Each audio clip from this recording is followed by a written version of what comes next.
Shotgun with Charlie.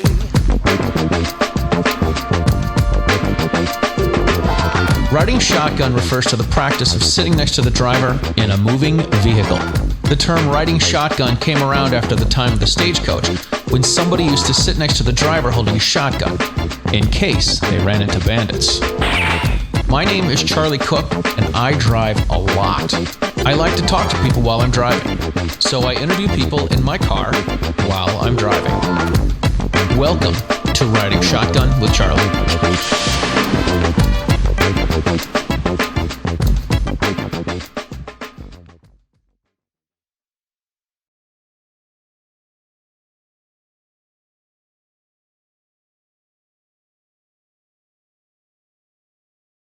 All right, ladies and gentlemen, welcome to this episode of Riding Shotgun with Charlie. This is another one of the interviews that I got here in our nation's capital in Washington, D.C. And this is one of the D.C. projects. Ladies, this is Judi Wells. Judy, thank you for being on the show. Thank you for inviting me. So here's the scoop. Judy is from San Diego. She lives on a beach. She was a non-gun person? Correct. A non-gun or an anti-person? Anti-hater. Whoa! You name it. So we have I call them anti-gun wackos. We have an anti-gun wacko who converted. Yes. She has seen the light. Yes, I have. All right, very cool. Judy, tell us about yourself. So. You didn't always live on a beach. I grew up at the beach in Los Angeles. Yeah. And then migrated to Canada for a couple of years to go to school where part of my family lives. And then I came back and ended up in the Orange County area and eventually moved down to San Diego. Cool. I was a gun hater my entire life. I grew up with no guns, as you can imagine, in California. Right. Nobody hunted, nobody shot, everybody hated them, and I was never touched a gun until recently. How recently? Maybe 4 years ago. 4 years ago? Yes. Wow. And I came into the gun hood by, my husband told me that it was on his bucket list when we retired for him to get a gun. And I said, clearly no. What, are you crazy? Guns can jump out of the safe and shoot you. Right. And they can do really bad, terrible, awful things. And we had probably a year of, no, you're not. Yes, I am. No, you're not. Yes, I am. Gosh. And finally, he just said it's on my bucket list, and clearly I wasn't going to stand in the way. So we went to the range, and I took my first lesson and cried. Took my second lesson, cried, hated it. I was so mad. Wow. And then by about my fourth lesson, my instructor brought out something called the Winchester qualification, which I'm not sure if people have heard of that. That's with the NRA program? Yeah, the NRA program. So what you have to do is it starts out at a really basic level of paper plates, and you shoot 10 shots in a plate. Yep. And then 10 shots in another plate. And you have to have 10 shots to pass this level. And I was, okay, there's no way I'm letting this pass by. I am doing this because I was competitive and had to do it. Right. So I got hooked. And that was what hooked me, was having a goal and not just standing there and throwing rounds down range. So really? Yes. So I got kind of addicted to it. And about that time, maybe 6 months into my gun foray, I wanted to shoot with other women my age. I wanted to shoot with people my age that weren't young and doing whatever. Doing young crazy kid stuff, right? Retired women. And I started this little baby club of women at my range that, I know there were probably 4 at the first meeting, and then, I don't know, 6, and then 8, and then all of a sudden I had this club at my range. We made up this name, and I made up this kind of platform of how I was going to do it, and started bringing in people like lawyers and gun people, because I didn't know anything about it. Right. I knew nothing about the laws. I didn't know what you could do, what you couldn't do. So I started finding these random people that were in my gun place.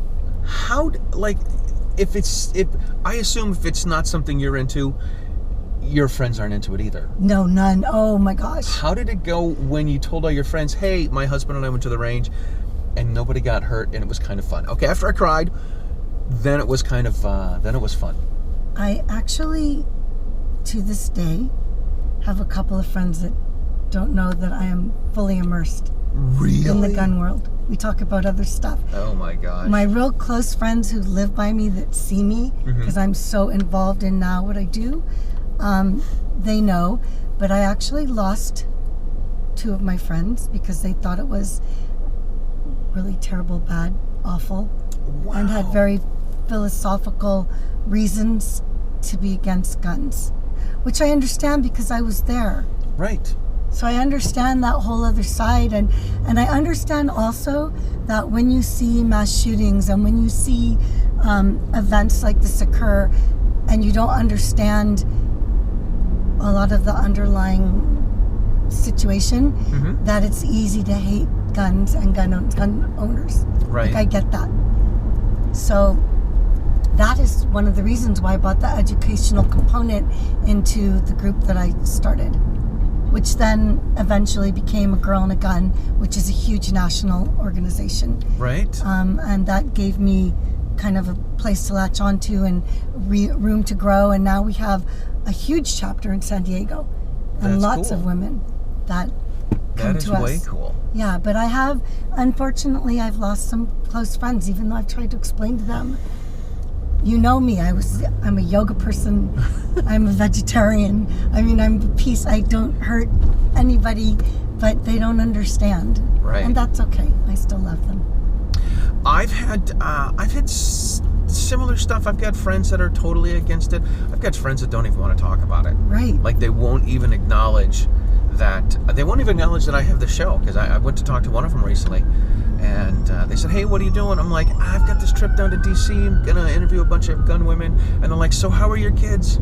Yeah, right? My kids are great. Like, they don't even want to hear about it. Because I don't think they understand all the things. Once you get into the gun world, so much more information comes to you if you open yourself up to it, to understand about. I mean, I know there's bad gun people. I'm not saying there's no bad gun people, but there's so many millions and millions of not bad gun people. Right. The bad gun people are just bad people.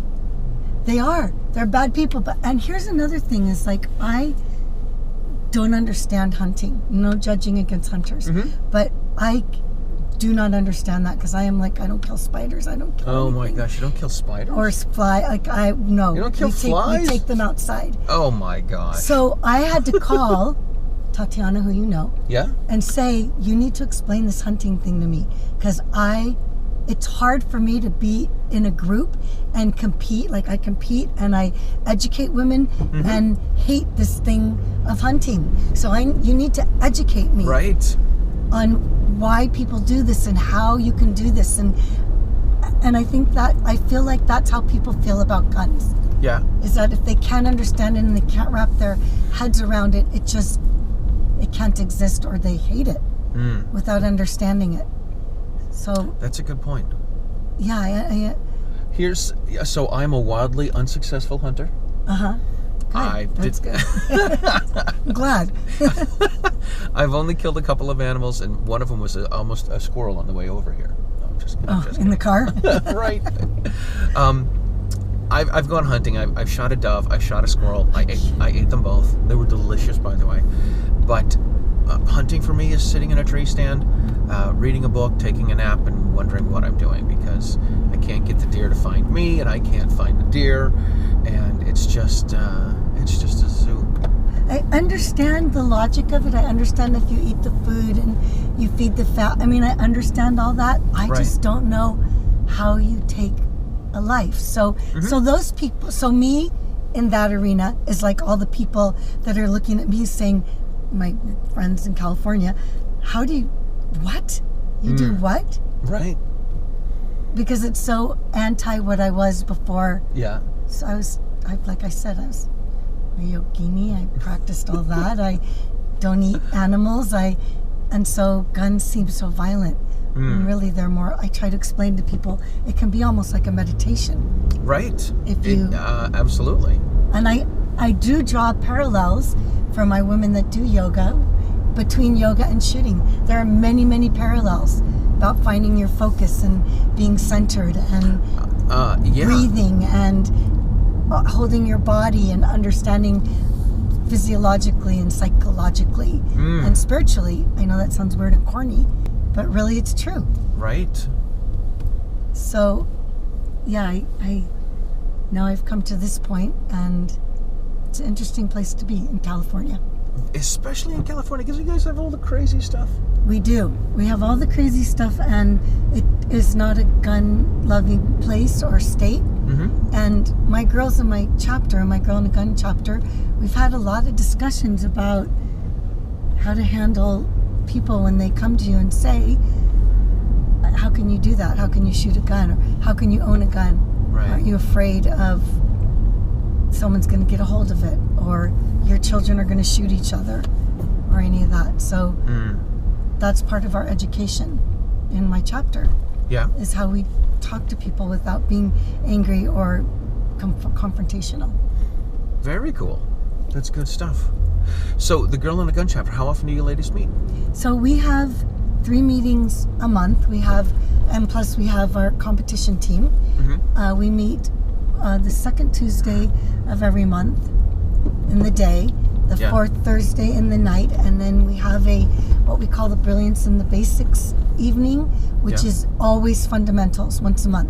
So our new shooters come to that, and people who want to revisit the fundamentals, which is always good to do. That's always a great, the fundamentals are great. Yeah. Whenever I go shooting, the first thing I do is spend some time shooting a 22, side alignment, trigger squeeze, side alignment, trigger squeeze. Right. Which is good. I think we're gonna bang a Yui right here. Okay. Because I want to drive. I know. I think it was the Lincoln Memorial, and I want to try to drive down there. Okay. So you meet 3 times a month. Yes. Tell us about the women that are in your group. So are they all? So you cannot believe the people I have in my group. I won't mention names. However, we have a famous professional fighter. Really? I won't say her name because I haven't asked her permission. Oh my goodness. We have a phenomenal pastry chef. We have a trauma surgeon who does our Stop the Bleed. We have moms and lawyers. We have people that have spent 2 women who have actually spent their career being fundraisers, and they are on my leadership team, so they help me with all the organizational stuff. Yeah. My 2 co-instructors, one of them was a military police person and a police woman, and then a police dispatcher, and now she's my co-instructor. She owns a wine business. And my other co-instructor makes soap and owns a business called, I probably shouldn't, I can say her name because that's a plug, Smith Family Soap Works. And she started that by doing a project with her daughter in 5th grade, and now they own this soap company that sells soap all over the United States. Oh my gosh. So I have... From a 5th grade project? Yes, from making soap with her daughter in some elementary school project, and now it's their family huge business. Wow, that's pretty cool. So I have women from all walks of life, all ages, and how big is your group? I have about 70 members. 70 women? 70. Wow. I know. Who knew? No kidding. In San Diego. And that's what I'm interested that I wonder if the guy I'm going to see tomorrow even knows that he has a group in San Diego of women that consist of all these women who are learning to shoot, who love to shoot, and a competition team that has 20 members on it. Unbelievable. So I don't know if he even knows that, but he will tomorrow. Good. Because we're going to share a moment. Good. So that's how I found out about the DC project. Yeah, let's talk about that. That's what you're here for. That's what I'm here for. So how did you get involved with Diana Muller and the DC project?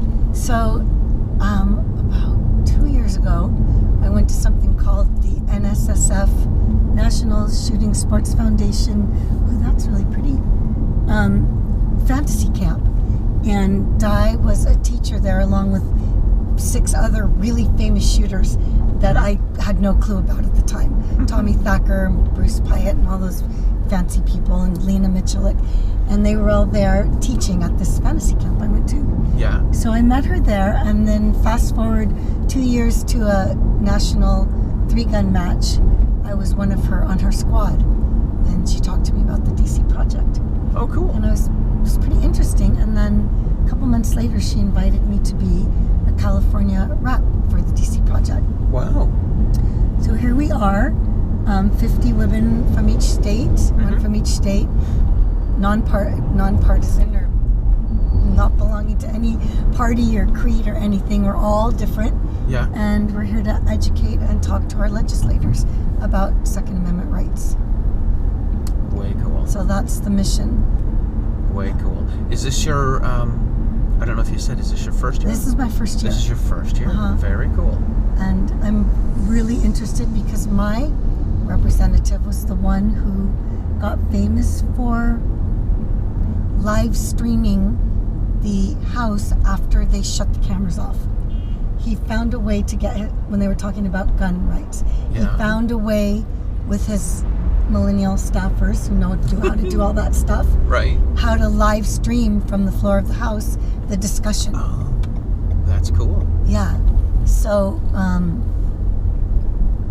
I know he's not a fan. Mm-hmm. I don't think he's hugely anti, but I know he's not a fan. So that's why I'm curious to know if he even knows in his They do district have a group. that we have a big group of women. Yeah. For an anti-gun state, that's a big group of women. All right. I don't know which way we're going. We're just going to find a way. No one's coming. We're going to go this way. Look at those 2 big horses. That's pretty cool. We are Oh, we're on the other side of the Lincoln on the Memorial. other side of the Lincoln Memorial, yeah. I was hoping to get some video of the Lincoln Memorial. We could go around the corner and go back. Right. So I thought it sounded really interesting, and I'm one of the least. I mean, these women here, some of the women here comes with some really powerful stories, and some very motivating reasons for owning a firearm for self-defense. And others are here because they believe in our constitutional rights. Mm-hmm. And others are here because they're really involved in Congress and getting bills passed. I mean, I have no idea. They're activists, yeah. They are huge activists. I'm here because I want my congressman to know, or my senator to know what is going on for real in California and what the face of like a normal gun owner looks like. A normal gun owner. Yeah. Right. Like a older woman who I was a speech pathologist for 35 years. Yeah. And we're just normal folks. We're not crazy people running around with guns. Right. We aren't. Obviously, you're not a crazy person. Well, maybe sometimes, but not when I have a gun in my hand, that's for sure. Right. All right. We are going someplace where I don't know where we are. That's okay. That is okay. And there's no traffic here, so I don't know if this is good or bad. We'll probably... It's beautiful. It's really different than the beach. It is really different than the beach. Yeah. I think as a whole, San Diego's a pretty safe city. Yeah. But I have a CCW and I do exercise that right. What's the process to get a license On the daily? in California? You go to the... You mean to get a CCW or to buy a firearm? What's the whole process? Because I've talked to people that... people from California, we hear all the crazy stuff from California. And I'm from Massachusetts. Our stuff is ridiculous, too.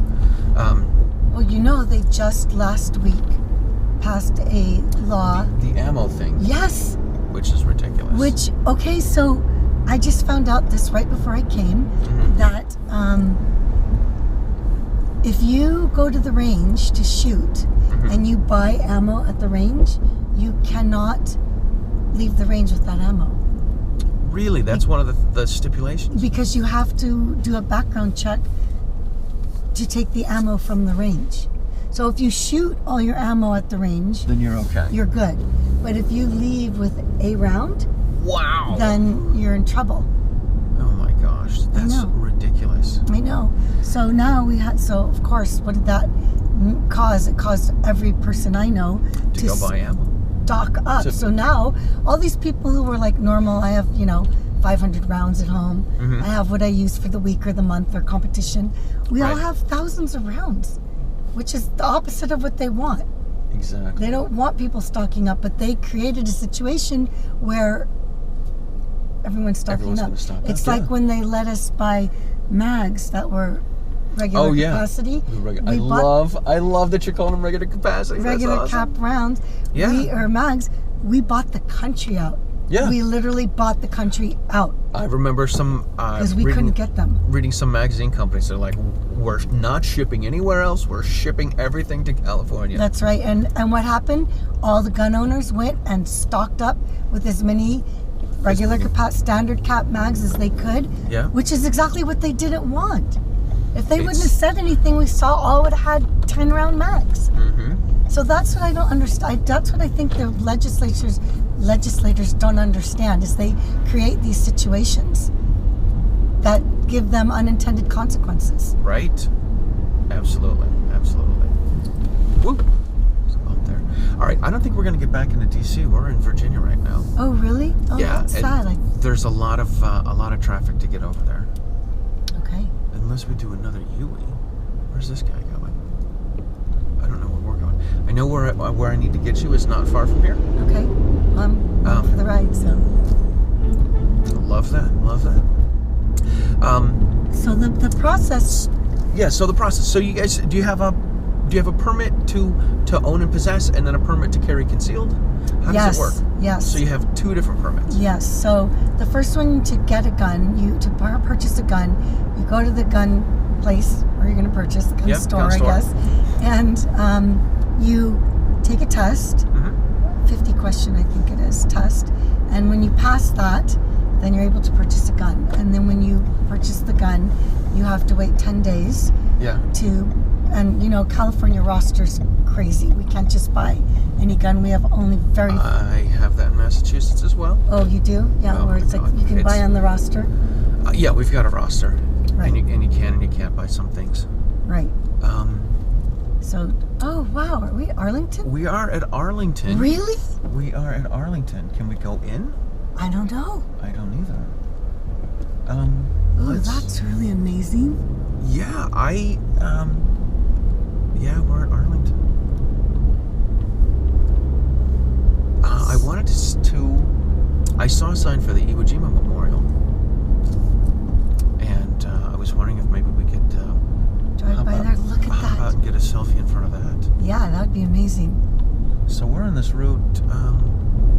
Don't know where we're going, but we are in Arlington National Cemetery. Wow, what a place to end up in. No kidding. All right. This is a military base? No. I don't know, but I see a security guard, so we're probably not going to get in that way. I did see a sign for Iwo Jima. Do you want me to find it? It should be big enough that we could see it. Oh. No. Let's bang it away. Do this again. This is amazing. Hang on, girl. Woo! These roads compared to San Diego roads are like slick. Our roads are crazy. Really? Yeah, San Diego's known for its terrible roads. Bumpy, potholy? Terrible potholes. You'd think it snowed there, the amount of potholes that we have. It doesn't. It hardly even rains. All right. There's Iwo Jima. There's a sign right there. Iwo Jima. No photographing. Okay, that's a military place with no photographing. USMC War Memorial, Iwo Jima. So to get a CCW, you have to go through a really, really long interview process. Yeah. And prove that you have to have a gun for a certain reason. When I got my CCW, there were only 1,500 out of 3 million people that had them. Wow. And now San Diego County Gun Owners is really trying to change that. So what does this look like? Because I don't know what I'm looking for. There's an arrow that says that way. Iwo Jima. That's Iwo Jima is the the statue of the guys raising the flag. Oh, gosh, I should know that. I just didn't know the name of it. That's all right. I know I was someplace and I saw the flag. Isn't there some story about that there's a 12th hand or something that doesn't belong, and it was the hand of, or something? Oh, I don't know about that. There's some This is going to be great. Oh, We're going to get an awesome picture of the Iwo Jima Memorial. Look at that. And then raise To see it in person, oh my gosh. All right, let's... Can't we just four-wheel up onto the grass? That would probably be bad. We'll be back.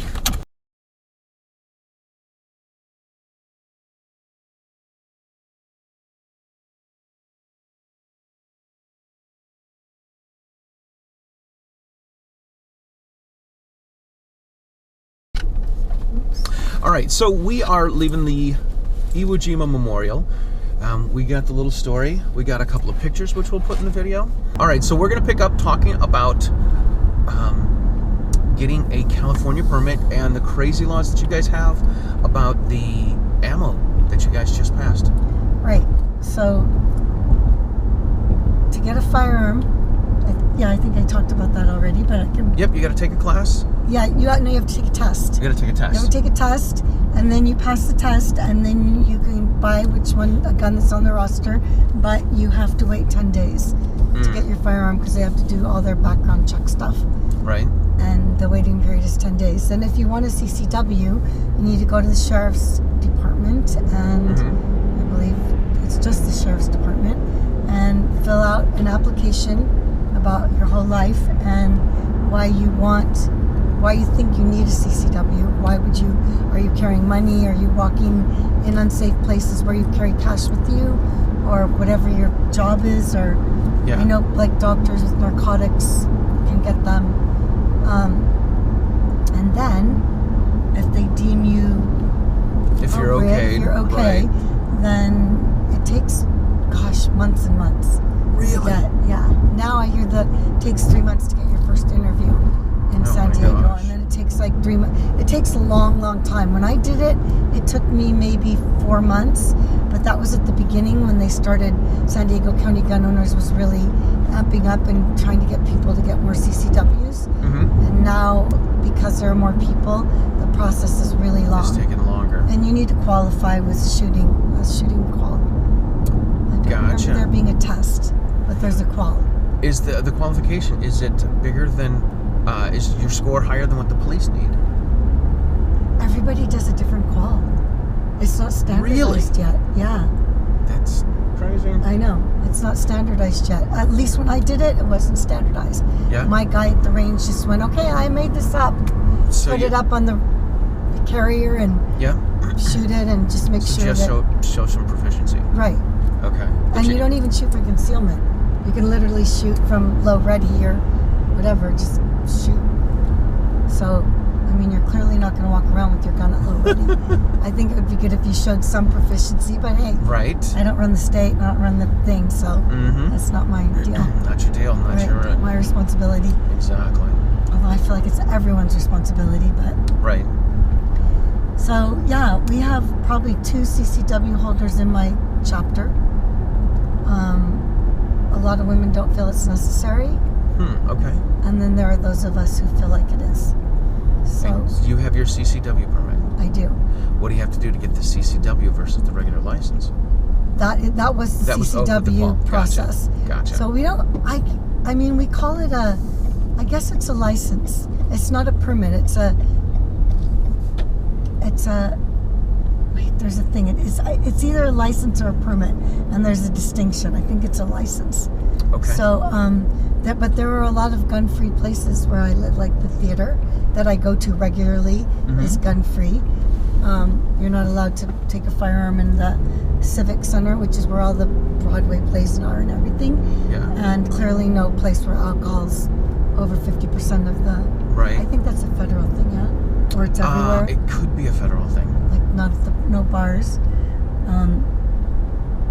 I think more and more people are interested in getting their CCWs, but I'm not sure if they're training for it or not, or if they just want them instead of actually going to get trained in concealed carry.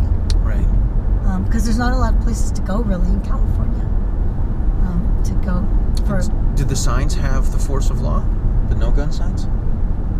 Do they have what? Do they have the like? If you carry into some place that has a sign, do you get in trouble for it? I don't know, so I know that one of my friends does carry into the theater. Yeah.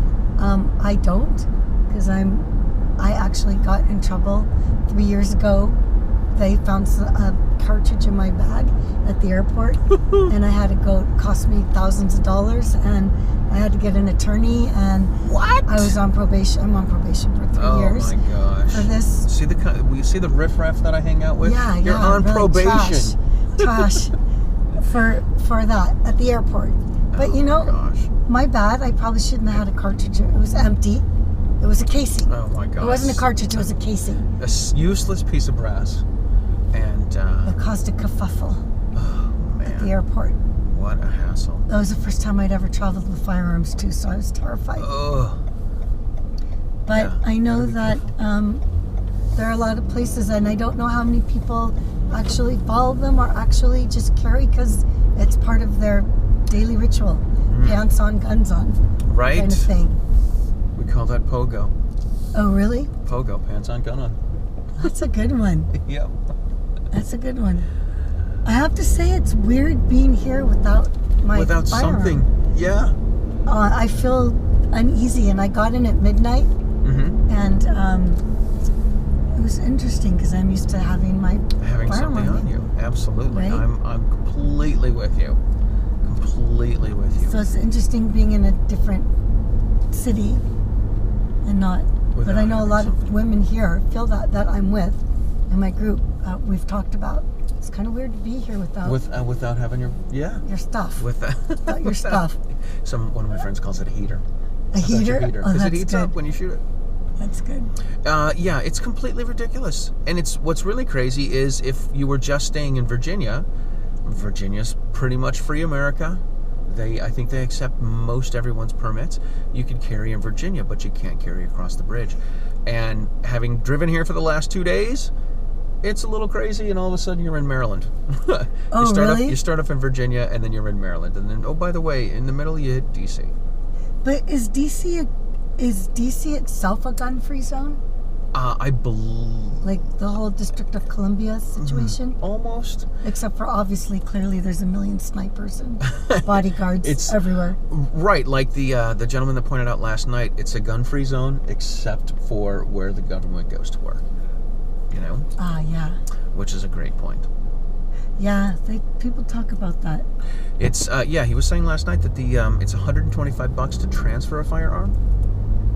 Here in DC. Yeah. Oh, yes. I remember him talking about that. So that's completely nuts.